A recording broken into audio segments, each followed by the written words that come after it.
Amém, irmãos? Espero que os irmãos estejam bem, em paz. Vamos ao nosso texto base, primeiro livro do profeta Samuel, capítulo 13, diz assim: Saul reinou 1 ano, e no 2º ano do seu reinado sobre Israel, Saul escolheu para si 3.000 homens de Israel, e estavam com Saul 2.000 em Micmas e na montanha de Betel, e 1.000 estavam com Jonatas em Gibeá de Benjamim, e o resto do povo despediu, cada um para a sua casa. Até aqui. Vamos orar. Senhor, nós oramos pedindo pela palavra dessa noite, pedindo que o Senhor venha nos dando entendimento da Tua santa palavra e capacitação para estarmos aplicando ela em nossa vida. Senhor, vem com o Teu poder, vem com a Tua graça, no nome de Jesus. Amém. Amém, irmãos. Amém. Veja, o reinado de Saul se inicia para valer, como nós vimos na última palavra. E aqui ele reúne um pequeno exército. Por que eu falo pequeno? Naquela época, a coisa mais fácil que tinha era juntar 30.000 homens, 50.000 homens, 100.000 homens. Entendeu? E ele junta um exército de 3.000. Coisa que Israel nunca teve. É a primeira vez, depois do Êxodo e do livro de Josué, já estabelecido na terra, que Israel passa a ter um exército regular. E como se divide? 2.000 homens ficam com Saul e 1.000 homens ficam com seu filho Jonatas, que era um homem, segundo a Bíblia, extremamente corajoso. E por que Saul faz aquilo? Saul está começando a organizar o reino. Veja, muitas situações da nossa vida, quando elas começam, você não tem nada. Você não tem estrutura nenhuma. Você não tem base nenhuma. Em todas as áreas da nossa vida, existe o chamado pequeno começo. E justamente no começo, quando faltam recursos, quando falta experiência, quando às vezes até você não consegue enxergar claramente as coisas, é que é mais difícil. Para a pedra começar a rolar, o esforço é muito maior. Da mesma forma, como eu já falei para os irmãos, o reino de Israel começou muito humilde, muito simples, sem nenhum luxo, sem nenhum glamour, sem nenhuma riqueza. Só para vocês terem uma ideia, 120 anos depois daqui, Salomão vai ter estabelecido um dos reinos mais maravilhosos daquela época, naquela região, mostrando aquilo que Deus é capaz de fazer ao seu povo. E aqui é um pequeno começo. 2.000 homens com Saul, vocês já vão ver qual era a situação desses homens, e 1.000 homens com Jonatas. E a narrativa continua, versículo 3. E Jonatas feriu a guarnição dos filisteus, que estava em Gibeá, o que os filisteus ouviram. Pelo que Saul tocou a trombeta por toda a terra, dizendo: ouçam os hebreus. Então todo Israel ouviu dizer: Saul feriu a guarnição dos filisteus. E também Israel se fez abominável aos filisteus. Então o povo foi convocado para junto de Saul em Gilgal. Olha que interessante. Estava tudo quieto. Foram entregues homens na mão de Jonatas. O que Jonatas faz? Vai lá e ataca um inimigo poderoso. O que eu tenho que entender aqui? Aqui aproximadamente o ano 1050 a.C., meados de 1050. Os filisteus eram os chamados povos do mar. Eles vieram provavelmente de uma ilha no Mediterrâneo chamada Ilha de Creta. E eles tinham contato, veja, quando você vê o mapa da Europa, o mapa da África e aqui onde está Israel, o mar Mediterrâneo está no meio, é como se fosse, era chamado do Grande Lago Romano na época de Jesus. E não é uma região tão extensa. Esses povos do mar, eles estabeleciam contato com todos os povos. E esses filisteus, inclusive, conta a história que mais ou menos uns 50, 100 anos antes, eles tentaram entrar no Egito. Só que o faraó do Egito conseguiu resistir e expulsou eles. Aí eles vieram, se localizaram no litoral de Israel. Só que eles eram um povo que era tecnologicamente mais avançado. A gente percebe na narrativa de Sansão que Sansão não usou arma nenhuma. Por quê? Porque os filisteus, eles dominavam a siderurgia, a metalurgia. Eles primeiro vinham na idade do bronze, que todos aqueles povos da região, inclusive Israel, dominavam o bronze, sabiam pelo menos como funcionava, tinham o domínio, porém os filisteus estavam entrando na chamada idade do ferro, que é um metal muito superior. Para vocês entenderem tecnologicamente o que nós estamos falando aqui, é a mesma coisa que você lutar com uma pistola automática e um fuzil automático. Os dois atiram, os dois matam, os dois têm projéteis, mas o fuzil é muito mais eficiente. Só que aqui no caso de Israel nós vamos ver, nem armas de bronze eles tinham. Eles usavam pás, eles usavam enxadas, eles usavam lanças. Eles não tinham arma. Por quê? Lembra na época de Sansão que os filisteus proibiram por 40 anos que Israel tivesse arma? São épocas muito próximas.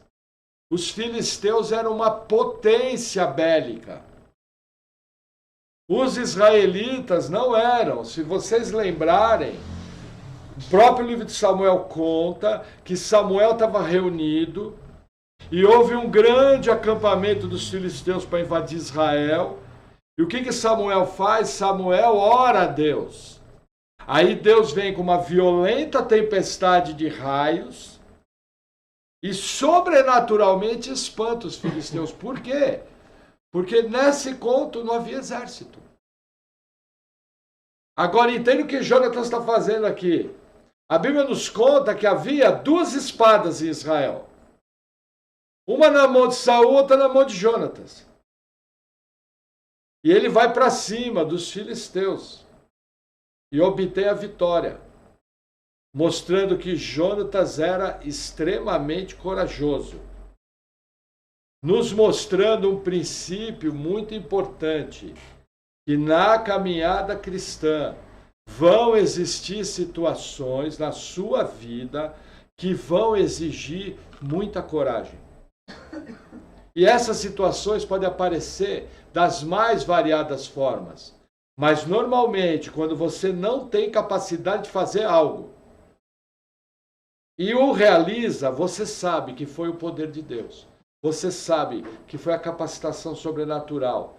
A pergunta é: você vai aceitar da parte de Deus os desafios que vão se apresentar na sua vida e vai encarar obstáculos difíceis que vão surgir? Ou você vai se acovardar e se enfiar dentro de uma concha, de uma caixa e não realizar nada? Veja, Jonatas aqui se propôs a fazer algo notório. Nós vamos ver a campanha militar de Jonatas contra os filisteus ainda essa noite. Mas entenda, ele tinha uma espada. As demais armas de Israel eram de madeira, lutando contra um inimigo que já estava na idade do ferro, tecnologicamente muito superior. Entendeu? Os filisteus, eles vão dar muito trabalho para Israel.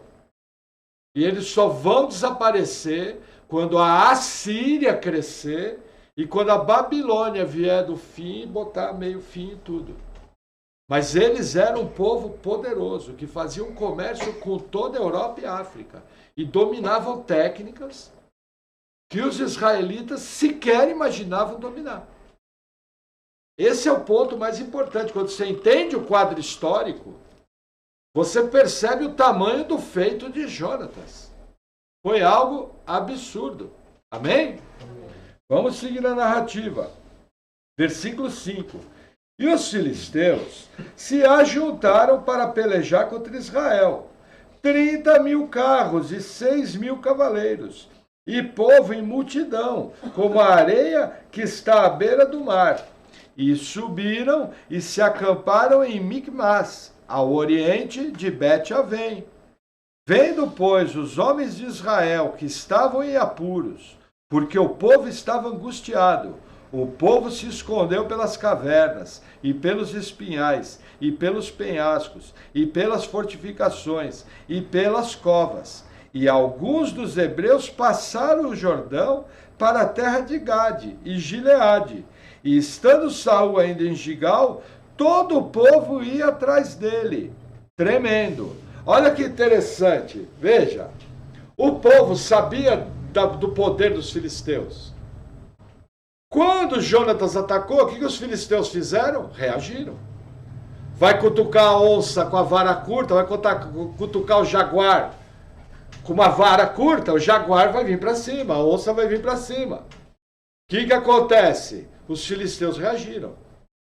Só que o rei tinha chamado para a guerra, tocando a trombeta. O que aconteceu? Uma parte do povo se ajuntou a Saul, tremendo. Gente, não era para menos, eles não tinham armas. Outra parte se escondeu em cemitério, em caverna, e outros atravessaram o Rio Jordão fugindo. No sentido do deserto da Arábia, na verdade no mapa fugindo para cá, para leste. No sentido do deserto da Arábia. Com medo dos filisteus. Imagina uma força de 30.000 carros. Entendeu? Os carros tinham um poder de guerra enorme. Alguns comentaristas querem dizer que eram 3.000 carros. Aquele problema de números. Só que veja, mesmo que for 3.000 carros, imagina, para quem não tem arma, 3.000 carros e 6.000 cavaleiros armados. Dá para enfrentar? Não, o povo tremeu. Eu vou falar uma coisa para vocês. Na minha vida cristã, já teve situações em que eu senti medo. Porque eu sabia que aquilo que estava proposto para mim fazer, eu não tinha capacidade para fazer. Existem muitas coisas hoje que eu oro e falo, Senhor, me ensina como fazer isso.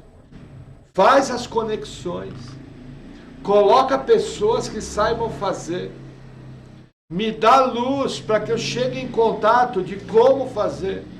Porque eu de mim mesmo não sei. E Senhor, eu não quero errar. Por isso mesmo eu fico com medo, porque eu não gosto de errar. Mas eu sei que Tu és o Todo-Poderoso. E o Senhor capacita os fracos para fazer. Então, veja, existem situações na nossa vida que é normal aquele frio na barriga. Mas isso tem um nome, dependência do Senhor. Amém? Lembra que a Bíblia fala, o meu poder se manifesta melhor na fraqueza, porque Deus é glorificado. Existem coisas na nossa vida que a pessoa olha e fala, foi Deus. E você olha e fala, foi Deus. Eu não conseguiria fazer. Mas vamos seguir a história, que hoje o texto é longo. Versículo 8. E esperou Saul 7 dias, até ao tempo que Samuel determinara. Não vindo, porém, Samuel a Gilgal, o povo se dispersava dele. Então disse Saul, trazei-me aqui um holocausto e ofertas pacíficas. E ofereceu o holocausto. E sucedeu que, acabando ele de oferecer o holocausto, eis que Samuel chegou. E Saul saiu-lhe ao encontro para o saudar. Olha a situação. Samuel falou, você aguarda eu chegar que eu vou oferecer holocausto. Sacrifício. O povo começou a abandonar Saul. Saul se achou no direito de oferecer holocausto, de oferecer sacrifício, coisa que ele não podia. Somente os sacerdotes podiam. Na história tem 2 reis que fizeram isso. Um deles foi Saul, o outro foi o rei Uzias, o grande rei Uzias, que resolveu queimar incenso dentro do templo, Os sacerdotes tentaram deter ele não ouviu os sacerdotes, e assim que ele queimou incenso, apareceu lepra na testa. E ele teve que morar separado do palácio numa casa, e quem passou a governar o reino foi seu filho Jotão. Somente esses 2 reis fizeram o sacrifício. Agora, olha que interessante. No caso do rei Uzias, na hora apareceu lepra. Só que o rei Uzias completou o seu reinado. Com Saul, Deus agiu diferente. Não apareceu lepra. Mas olha o que vai acontecer, porque assim que ele oferece o sacrifício, chega Samuel.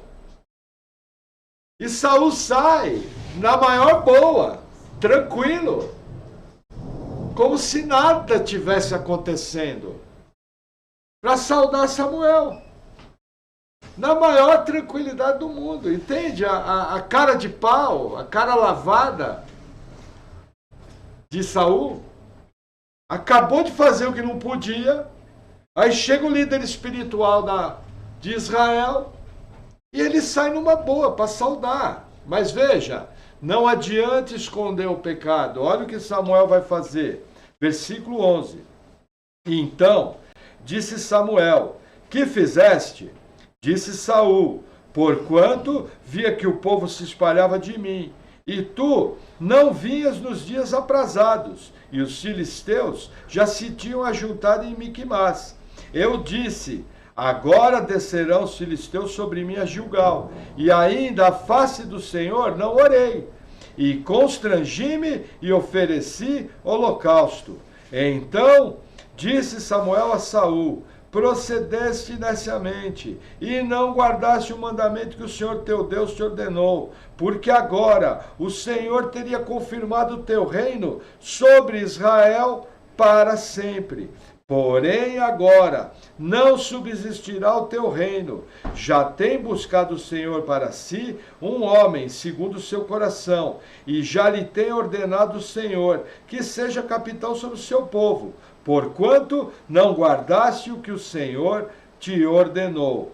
Então se levantou Samuel e subiu a Gilgal, a Gibeá de Benjamim, e Saul contou ao povo que se achava com ele, uns 600 homens. Olha que interessante. Saul mostra um erro grave aqui.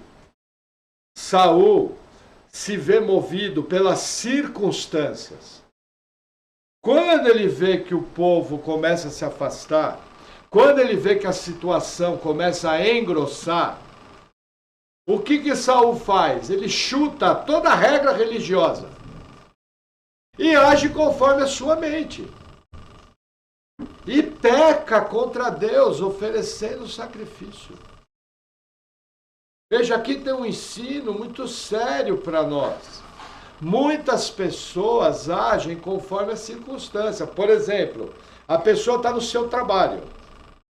E aí começa a ser exigido que ela minta no trabalho. Aí ela vai até o momento sem mentir. Aí chega um momento, o patrão fala, ó, o negócio é o seguinte, se você não mentir, eu vou te mandar embora. O que a pessoa faz? Ela fala, ó, até aqui eu vim. Mas depois não. E aí ela mente. É a mesma situação. Na verdade, maioria dos crentes que pecam contra Deus, eles vão até um limite. Só que chega um determinado limite, ele afrouxa a corda e peca, transgredindo contra o Senhor. Isso é muito comum, muito mais comum do que você pensa. E é muito sério, porque se você afrouxar, pode ter certeza que você vai pecar. Saul aqui perdeu a descendência real, perdeu a condição que foi dada a Davi, seu sucessor. Simplesmente porque ele não soube esperar. Aí você fala, pastor, mas tinha 30 mil carros para ferir ele. Por que ele não esperou? Por que ele agiu? Porque ele estava com medo. Veja, acabei de contar para vocês que sem exército nenhum, Samuel orou. E Deus espalhou o exército dos filisteus. Então não tem essa. Mesmo quando a circunstância é difícil, não existe justificativa para você abaixar o preço. Não abaixe o preço por causa das circunstâncias. Porque você vai ser reprovado diante de Deus. E ao pecar, você vai trazer o sofrimento desnecessário para a sua vida. Pecado pode ser perdoado? Pode, mas a consequência fica. A consequência vem. Muito cuidado. Amém? Vamos seguir mais um pouquinho. E Saul e Jonatas, seu filho, e o povo que se achou com eles, ficaram em Gibeá de Benjamim. Porém, os filisteus se acamparam em Miquimás. E os saqueadores saíram do campo dos filisteus, em 3 companhias. Uma das companhias foi pelo caminho de Ofra, a terra de Sual. Outra companhia saiu pelo caminho de Bet-Horon. E outra companhia foi pelo caminho do termo que dá para o vale de Zeboim, na direção do deserto. Veja, quem são os saqueadores? Os saqueadores era um tipo de combatente que havia no exército dos filisteus, que eles eram apelidados de destruidores. Imagina a turma. Eram tipo os fuzileiros navais, tropa de elite. E eles saíram em 3 frentes, cercando os israelitas. Uma tropa poderosa, bem armada, veio para dizimar os israelitas. A ideia dos filisteus era riscar, era acabar com tudo rapidamente. E essa primeira tropa aqui, fortemente armada e fortemente treinada. Para vocês terem uma ideia, nem os gregos deram conta de tirar os filisteus do encalço deles. Os egípcios mal e mal conseguiram fazer com que eles não entrassem no Egito. Entendeu? E Israel sem arma, com 600 homens, primeiro era 3.000. O povo começou a se acovardar, começou a fugir, se vê cercado. Você já percebeu na sua vida que quando vem as horas difíceis, você vê quem realmente está do seu lado? Quando a coisa aperta, você não tem amigo. Os falsos amigos se mandam. Os verdadeiros amigos, os verdadeiros irmãos, aparecem quando a coisa fica feia. Aqui eram 3.000 homens, separados diretamente pelo rei. Mas a trombeta que foi tocada para congregar o resto do povo. Ficaram apenas 600. Para quê? Para morrer junto com Saul. Entenda, pelos olhos naturais eles iam morrer junto com Saul. Olhe na sua vida e olhe os momentos difíceis. Quem realmente gosta de você são as pessoas que estão do seu lado. A hora que a onça bebe água, só fica quem é firme. Os irmãos já entenderam quem é a onça. Ninguém quer ver uma onça, né? Gente, a coisa quando pega, todo mundo, se manda. Ninguém quer ficar do lado. Amém? Amém. Vamos seguir mais um pouquinho, 19. Olha que interessante a diferença tecnológica. E em toda a terra de Israel, nenhum ferreiro se achava, porque os filisteus tinham dito, para que os hebreus não façam espada nem lança. Por isso, todo Israel tinha que descer aos filisteus, para amolar cada um a sua relha, e a sua enxada, e o seu machado, e o seu sacho. Tinham, porém, limas para os seus sachos, e para as suas enxadas, e para as forquilhas de 3 dentes, e para os machados, e para consertar as aguilhadas. E sucedeu que, no dia da peleja, não se achou nem espada, nem lança na mão de todo o povo que estava com Saul e com Jonatas. Porém, acharam-se com Saul e com Jonatas seu filho, e saiu a guarnição dos filisteus ao desfiladeiro de Miquimás. Até aqui. Deixa eu pedir uma gentileza. Fecha um pouco a janela, que eu estou forçando muito a minha voz. Faz favor para mim, João. Bota um pouco a janela ali. Isso, melhorou. Senão forço muito a voz sem microfone. Gente, perceberam aqui aquilo que eu falei? A opressão dos filisteus não permitia que eles tivessem armas, sequer que eles pudessem fazer uma espada, fazer uma lança. Para afiar o seu arado, eles tinham que descer até a terra dos filisteus. Era um domínio tecnológico. E entenda, deixa eu escolher as palavras certas que eu vou falar, senão o YouTube derruba. Veja, toda vez que o regime opressor se levanta, ele tira a sua capacidade de autodefesa. Estão entendendo o que eu estou querendo dizer? O que acontece? Você vê hoje em dia no mundo uma tendência daqueles que dizem que defendem a liberdade. Primeira coisa que eles querem mexer é tirar sua capacidade de autodefesa. Não deveria ser assim, porque a autodefesa é algo que Deus colocou no nosso coração para nos proteger. Tanto é que se eu ameaçar dar um golpe em você, você vai fazer assim, instintivamente. Percebe? Hoje em dia existe um monopólio da defesa. E está na mão só daqueles que os poderosos escolhem. Dessa maneira o povo fica à mercê. É o que os filisteus fizeram aqui. Gente, desde que o mundo é mundo, é assim. Os fracos sofrem. Os opressores tiram a condição de lutar por dias melhores daqueles que são oprimidos. Simplesmente você olha e não tem condição. Fecha daqui, fecha de lá, fecha de lá. E acabou. Você imagina defender um país com duas espadas? É o que está em jogo aqui. Por isso que eu falo da valentia de Jonatas. Olha o que Jonatas vai fazer. Capítulo 14, versículo 1. Sucedeu, pois, que um dia disse Jonatas, filho de Saul, ao moço que lhe levava as armas: vem, passaremos a guarnição dos filisteus que está daquele lado, lá daquele lado. Porém, não o fez saber a seu pai. Jonatas, como filho do rei, tinha um pajem. Aí, de maneira secreta, ele chega para o pajem e fala: vem, vamos para cima da guarnição dos filisteus, com uma espada e 2 homens.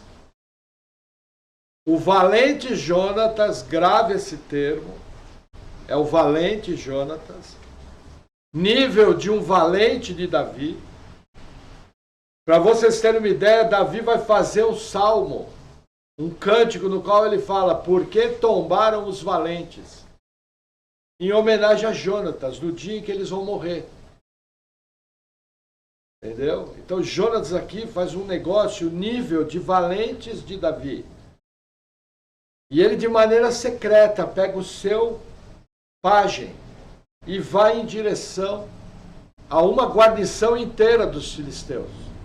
E aí o que acontece? Versículo 2.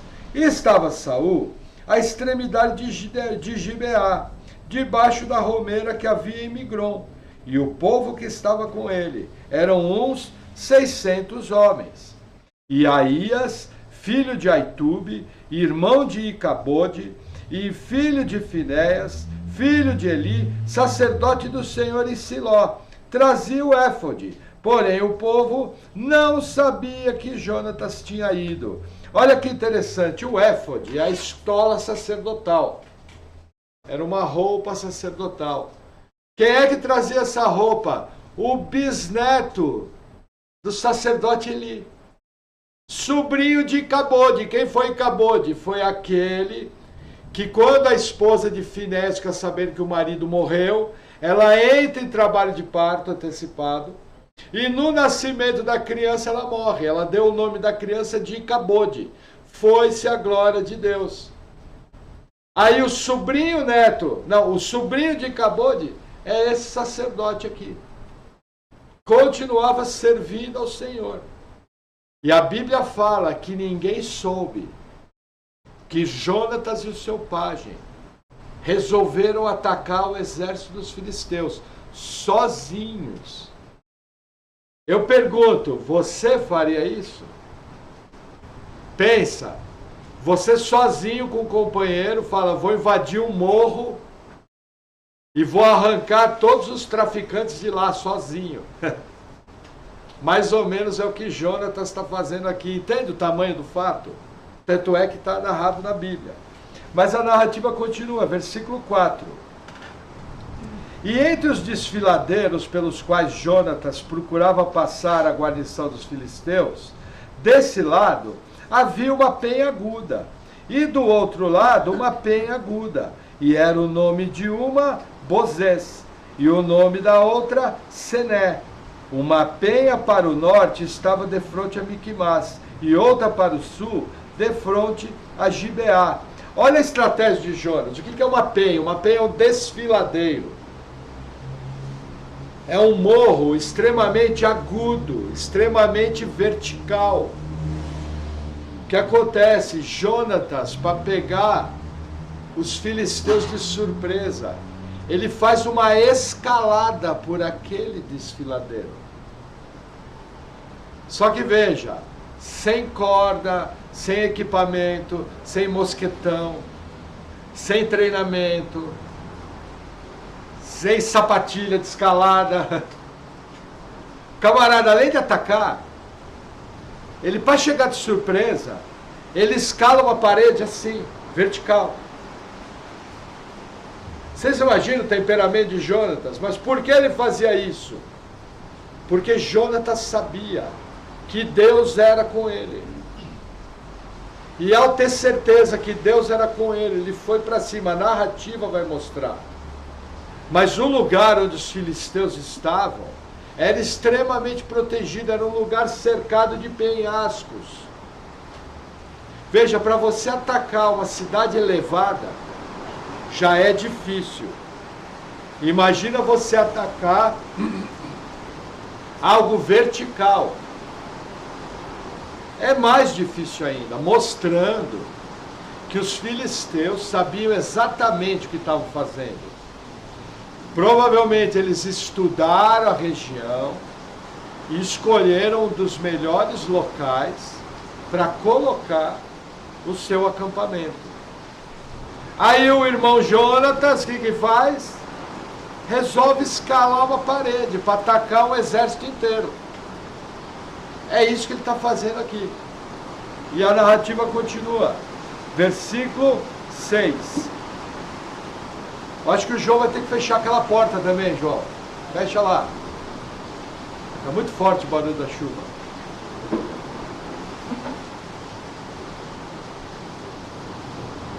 Pode dar uma encostada aí. Isso. Ah, melhorou. Melhorou um pouco. Versículo 6. Disse, pois, Jonatas ao moço que lhe levava as armas: vem, passemos a guarnição desses incircuncisos. Porventura operará o Senhor por nós, porque para com o Senhor nenhum impedimento há de livrar com muitos ou com poucos. Então o seu pajem de armas lhe disse: faze tudo o que tens no seu coração. Segue, eis-me aqui, e contigo conforme o que quiseres. Olha que interessante. A frase de Jonatas: esses incircuncisos. O que Jonatas está querendo dizer? Esse povo não tem aliança com Deus. Nós somos o povo de Deus e temos aliança com Deus. Então Deus vai nos dar a vitória. Gente, se você lembrar Davi quando vai enfrentar Golias, Davi fala o seguinte: quem é, pois, esse incircunciso filisteu para afrontar os exércitos de Israel? Vocês percebem que Jonatas tinha o mesmo coração que Davi? Jonatas tinha o mesmo entendimento do poder de Deus para dar aquela vitória. E olha que interessante, o pajem resolve junto. Isso nos ensina uma coisa: quando Deus dá um propósito, quando Deus dá um plano, o que ele faz? Ele dá as ferramentas e ele dá as pessoas que vão participar daquele plano junto, mesmo que for uma situação difícil. Começa a lembrar agora que nas situações difíceis Deus levantou pessoas para te ajudar, e elas estavam lá para estar do seu lado. É o que esse pajem falou. Esse pajem aqui praticamente estava assinando um tratado de morte.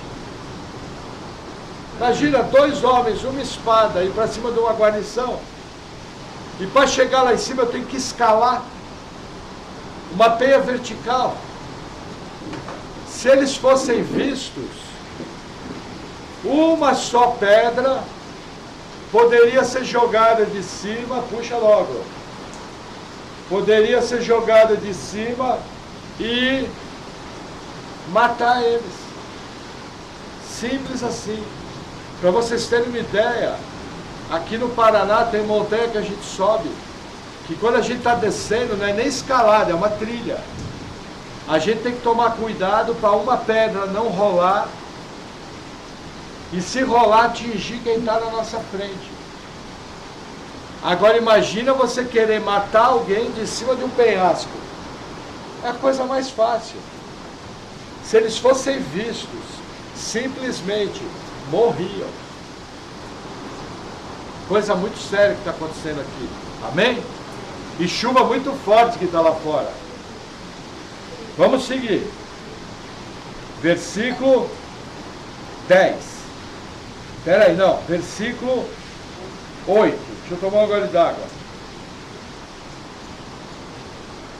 Disse, pois, Jonatas: eis que passaremos aqueles homens e nos revelaremos a eles. Se nos disserem assim: espera aí, até que cheguemos a vós, então ficaremos no nosso lugar e não subiremos a eles. Porém, se disserem: subi a nós, então subiremos, pois o Senhor os tem entregado nas nossas mãos. E isso vos será por sinal, revelando-se eles a guarnição dos filisteus.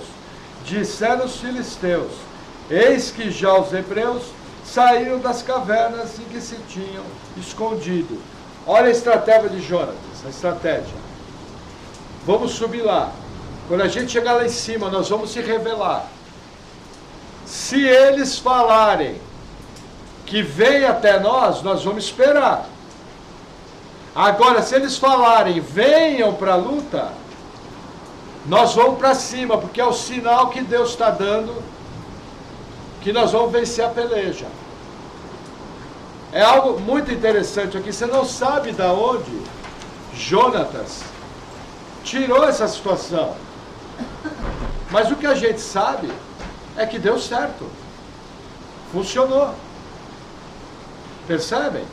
Porque olha o que os filisteus vão fazer. Eles falam: nossa, os israelitas saíram de dentro das cavernas, zombando,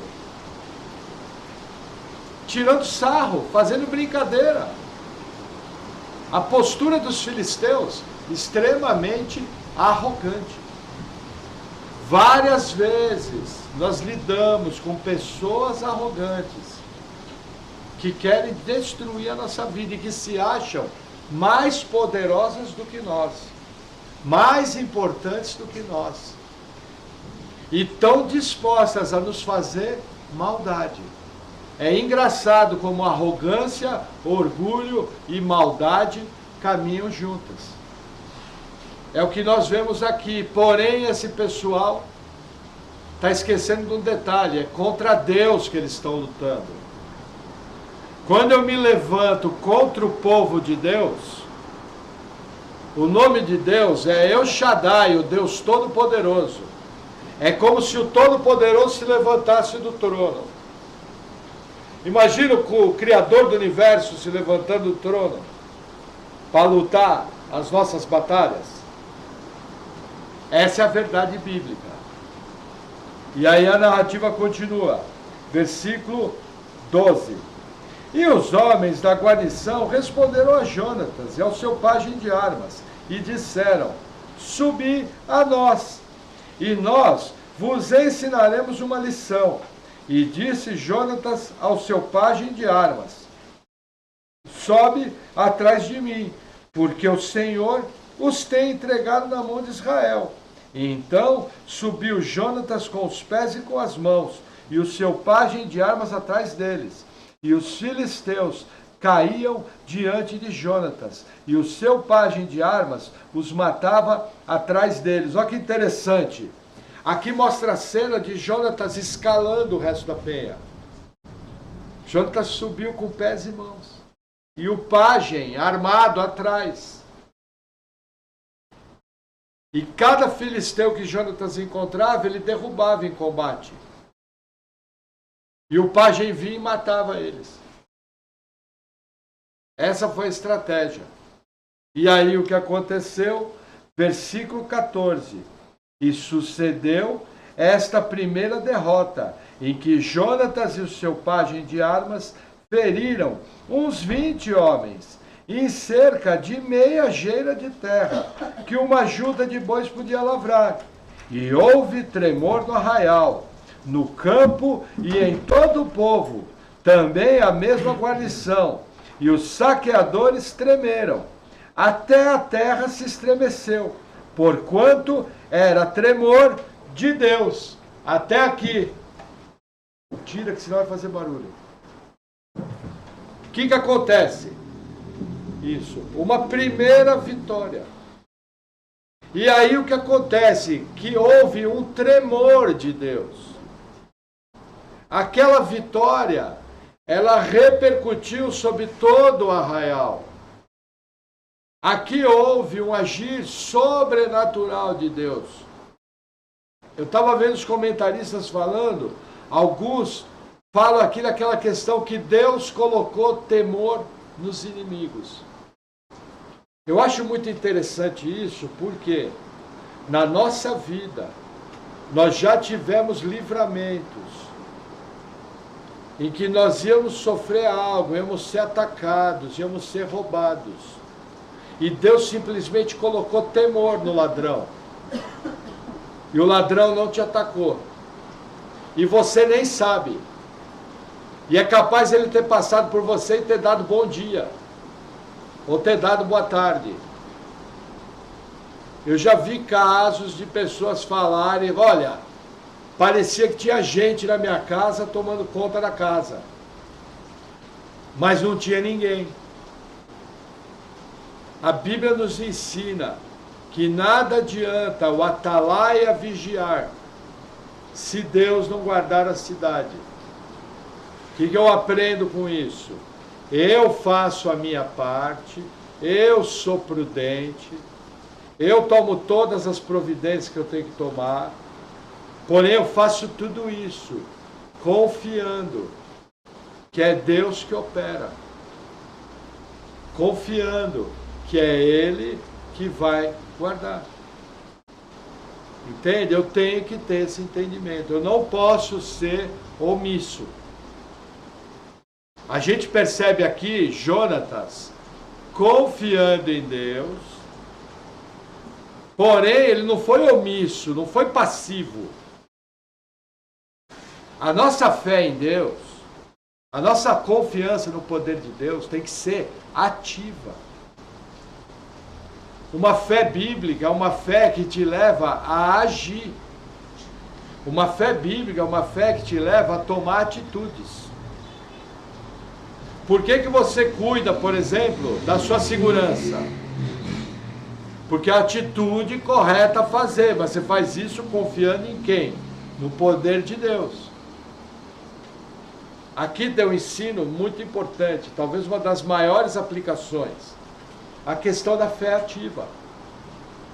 Muitos cristãos, de maneira errada, eles acham que a fé é algo passivo. Por exemplo, aparece uma enfermidade. A pessoa chega e fala, Deus vai me curar. Amém, mas ela não vai no médico. Ela não toma remédio. Ah, mas aí não foi Deus. Gente, que incredulidade, como não foi Deus? Vou te dar a prova de que Deus cura usando mãos humanas. Simples. 2 pacientes com o mesmo câncer se tratam no mesmo hospital, com o mesmo médico e tomam os mesmos remédios. Um é curado, o outro não. A pergunta é, quem foi que curou? Se você falar que foi o remédio, eu respondo, mas por que o outro não foi curado? Se fosse o remédio, tinha que curar os dois. Foi Deus, gente. Deus usa instrumentos humanos. É a maneira de Deus agir. Ele pode agir no sobrenatural? Pode. Como? Estremecer o acampamento.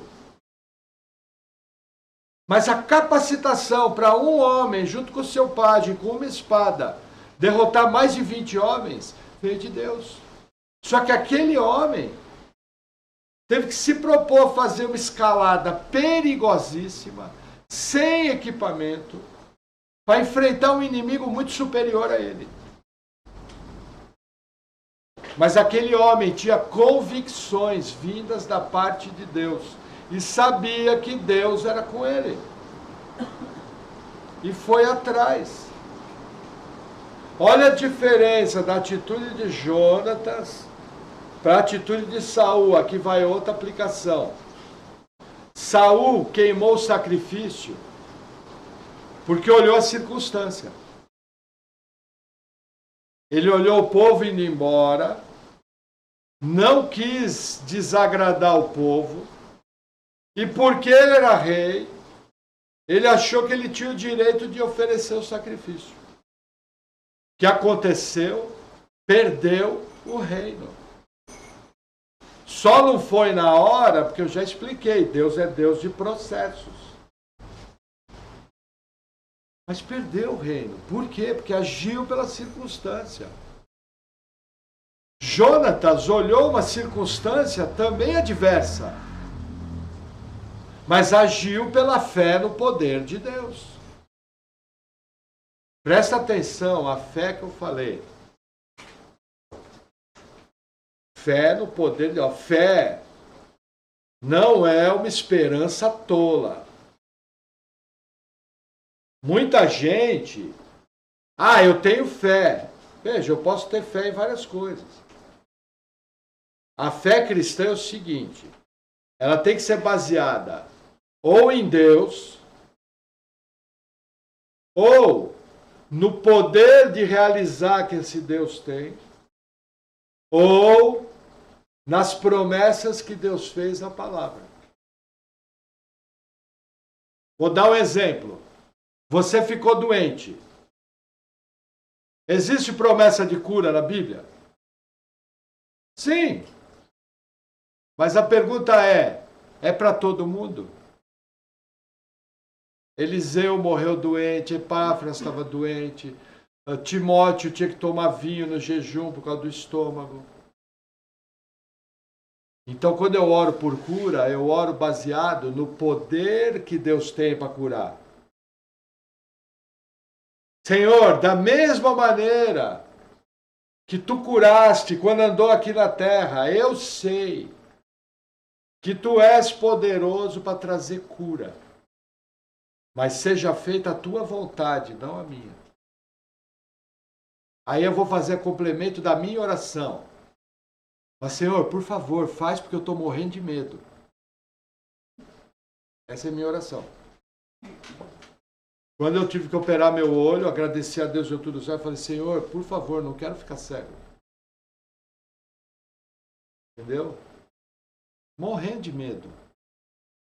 Mas esse medo não me deixou de confiar em Deus. E graças a Deus, na sua misericórdia, Deus operou o livramento. Entendeu? Não tem problema ter medo. O medo é normal. O problema é não confiar que o Deus Todo-Poderoso pode fazer. Agora, vou falar uma coisa para vocês. Eu orei bastante. Mas como eu costumo brincar, virei uma freira. Fazia tudo que o médico falava. Se o médico mandava espirrar, espirrava. Agora dá uma cambalhota. Agora dá 3 passos para a direita, 3 passos para a direita. Parecia uma veinha de 99 anos que foi consultar o geriatra. Porque aí eu tenho que fazer minha parte. Eu não posso atrapalhar Deus sendo omisso. Fui me informar, fui ver o que eu podia fazer. Procurei me alimentar bem, procurei trabalhar com o meu emocional. Entendeu? Mas todos os dias tinha aquele medo de ficar cego. Na minha concepção de vida, o nosso sentido mais importante é a visão. Entendeu? Você vai viver? Vai, mas, pô, não é mole, né, gente? Entendeu? Então não tem problema, mas a nossa fé, ela tem que ser baseada em Deus, no poder dele, ou nas promessas da palavra. O que o pessoal aí fora tem, e muito grupo cristão, é uma esperança vazia.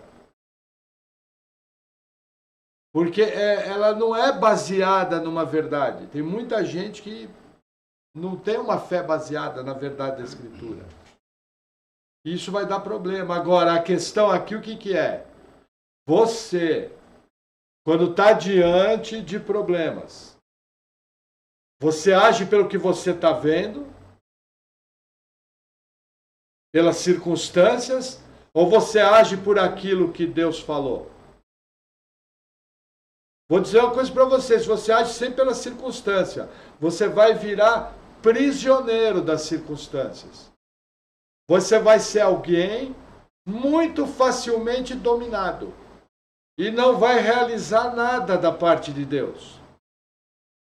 Porque na caminhada cristã vai exigir atitudes de fé, essa fé bíblica, para fazer aquilo que Deus está colocando no seu coração. Eu lembro, nós fomos salvos em 2000, estávamos 4 meses salvos, igreja boa, tudo legal, tudo bacana, aprendendo bastante da Bíblia. Aí, de repente, Deus falou, daquela maneira que eu falo, o meu pensamento. Eu entendi, eu creio da parte de Deus que era para retornar para cá. Aí a Paula não estava preparada, nem pensava em voltar para cá. Mas ela, movida por uma fé no poder de Deus, falou, não, vamos. Estamos juntos. E você vê, hoje eu estou aqui pregando para vocês. E várias coisas aconteceram. E eu lembro, nosso trabalho, a gente vendia filme cristão, não tinha poder nenhum. Para vocês terem uma ideia, para mim ligar para a fábrica de filme cristão, eu tinha que ir na casa da irmã Aida e do irmão João, pedir um telefone emprestado e fazer uma ligação a cobrar, porque não tinha dinheiro para pagar a ligação. Entendeu? Uma capital inteira, a gente sem recurso financeiro e um chamado no coração. Ó, você vai vender filme cristão. O que aconteceu? Passados 2 anos, muito rápido, a maioria das videolocadoras que nós trabalhávamos tinha o setor de filme evangélico. E vários filmes foram vendidos e foram montados setores inteiros. Para vocês terem uma ideia, nós montávamos, antes de ser salvo, setor de filme erótico, setor de filme de terror, setor de filme com feitiçaria. Aí Deus pega aquela pessoa e usa para sua obra. Hoje já fazem 11 anos, 10 anos que nós trabalhamos com Bíblias. Entendeu? Nossa limitação é enorme. diante dos desafios, mas dia após dia vamos caminhando por aquilo que Deus tem mostrado, sem se acovardar, sem fazer loucura, sem olhar para nós mesmos. Quando eu olho para mim mesmo, eu lembro de olhar para Deus e falo, Senhor, eu não dou conta, preciso o Senhor fazer.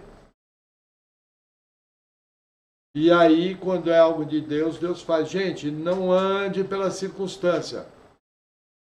Caso clássico. Os irmãos da Venezuela não vão saber o que eu vou falar. Tem uma formiguinha crente chamada esmilinguido. É uma formiguinha que era muito usada em coisas infantis. E eles tinham um filme que vendia. Uma empresa super rigorosa, super chata.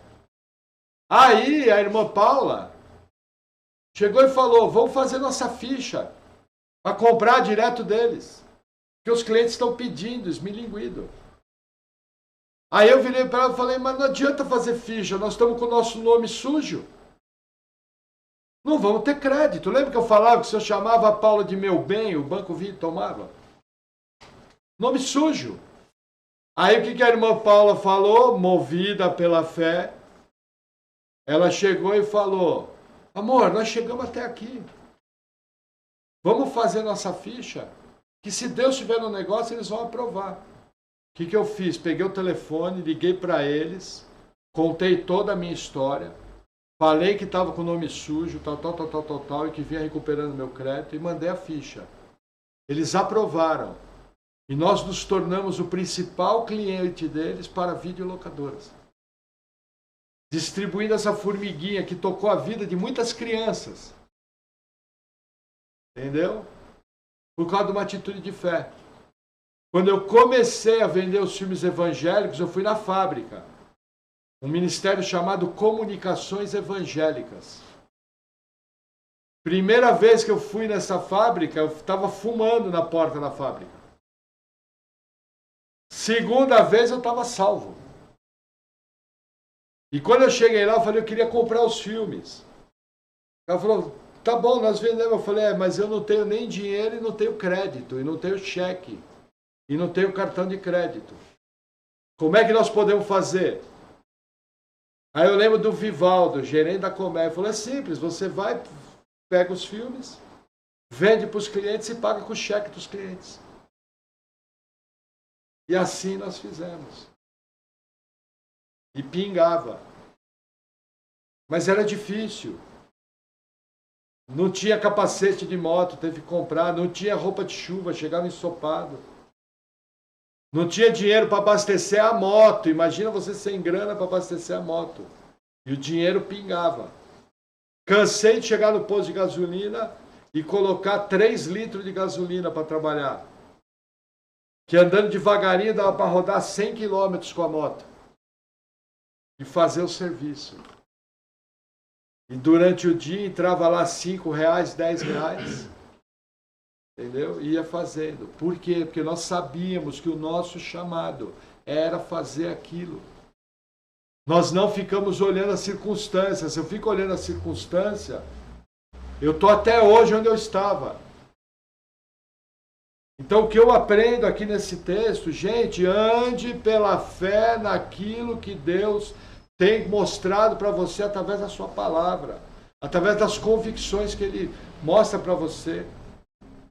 Orou, se certificou, conferiu que aquele é bíblico, vai fundo. Deus é contigo agora, Deus é contigo, mas vai ter um filisteu com uma espada pesando 12 quilos para tentar dar no meio da sua cabeça. E depois que você derrubar o primeiro filisteu, vai ter o segundo. E depois que você derrubar o segundo, vai ter o terceiro. Até o momento que vai aparecer um Golias. E aí você vai falar, vai coçar a barba. E agora? Mas nós cristãos andamos pela fé. Veja, há 2000 anos atrás, 12 homens de um paiseco lá da Arábia mudaram todo o mundo antigo. Eles não tinham dinheiro, eles não tinham estudo, somente Paulo. E eles mudaram a história do mundo. Por quê? Porque eles não olharam a circunstância de um mundo pagão à sua volta. Eles olharam o chamado, ide por todo mundo, pregar o evangelho a toda criatura e fazer discípulos, batizando em nome do Pai, do Filho e do Espírito Santo. Não se acovarde. Não, veja, nós temos muito problema com o evangelho da prosperidade. O evangelho da prosperidade leva as pessoas a fazer muita besteira. Vira a página. O que eu estou falando é fé no Deus Todo-Poderoso, uma fé consciente, inteligente, baseada em convicções bíblicas. Agora, deixa eu te falar uma coisa. Durante a convicção bíblica, vem dúvidas. Será? Será que eu estou no caminho certo? Será que vai dar? Gente, a dúvida faz parte da fé bíblica. Lembra Josué? Estavam cercando Jericó. O que Josué foi fazer? Foi dar uma volta perto do muro. Provavelmente foi averiguar, foi olhar, coçou a barba. Pô, mas esse negócio, sabe? Não está na Bíblia, mas está na Bíblia que ele foi dar uma volta. Lá encontrou com quem? Com o arcanjo, príncipe do povo de Deus. Peraí, era um arcanjo? Não, acho que não é. Acho que era uma teofania. Acho que era Jesus encarnado. Acho que ali era uma teofania. Entendeu? E no dia seguinte, derrubou a maior cidade fortificada da Terra Prometida. Sem disparar uma única flecha. Quando os levitas tocaram a trombeta e o povo gritou, as muralhas caíram. Agora, com certeza houve dúvida. Quando eles foram derrotados em Ai, 36 homens morreram, houve dúvida. Senhor, como que morreu? Como que nós viramos as costas? Quando surge o problema, quando surge o percalço, quando surge a dificuldade. No caso aqui, tinha 3.000 homens, ficou com 600. O que eu vou fazer? Já não tinha soldado, agora tenho menos ainda. Percebem? Eu quero mostrar para você que a confiança em Deus e no poder do que Deus pode realizar tem que fazer parte do seu dia a dia. Seja doença, seja recurso financeiro, seja profissão, seja o que for. Não limite o poder do Deus Todo-Poderoso. Inclusive, qual que é a minha orientação? Para quem precisa de fé para realizar determinadas coisas, se você não souber, me procure. Você vai passar a ler histórias bíblicas de heróis que necessitaram de fé para vencer seus obstáculos. Ao ter contato com essas histórias, a palavra é viva, é eficaz, para dividir juntas e medulas, alma e espírito, é poderosa. Ela vai te encher de fé e de confiança no poder de Deus. E quando o poder de Deus se realizar, você vai ralar um monte. Você vai lutar um monte. Mas Deus vai fazer. Essa é a confiança que eu tenho que ter. Entendeu? E tomar cuidado, a última aplicação. Com a arrogância de Saul, que achou que podia fazer o que queria porque ele era rei, com a arrogância dos filisteus, que só porque tinham mais tecnologia, mais poder, achavam que ia destruir facinho Jonatas. E falaram, os israelitas saíram da caverna, vem! Mal sabiam eles que eles estavam decretando uma sentença de morte sobre si mesmo. O orgulho precede a ruína. A humildade diante de Deus é bem-vinda. Digo fraco, sou forte. Lembrando que o poder de Deus se manifesta e se aperfeiçoa na nossa fraqueza. Deus é Deus do impossível. Deus é Deus do sobrenatural. de maneira sensata e de maneira bíblica, sem loucura, você é capaz sim de realizar tudo aquilo que Deus tem colocado no seu coração. Amém? Vamos orar? Senhor, obrigado por tua palavra. Eu oro em nome de Jesus te agradecendo e oro pedindo, Senhor, que o Senhor venha nos ajudando na nossa falta de fé, que nós possamos estar percebendo a tua mão em todas as situações, que nós possamos estar realmente agindo segundo o teu propósito, segundo o teu plano, com confiança no teu poder e na tua força. Sê conosco, capacita a tua igreja, livra-nos de todo mal. Em nome de Jesus, amém.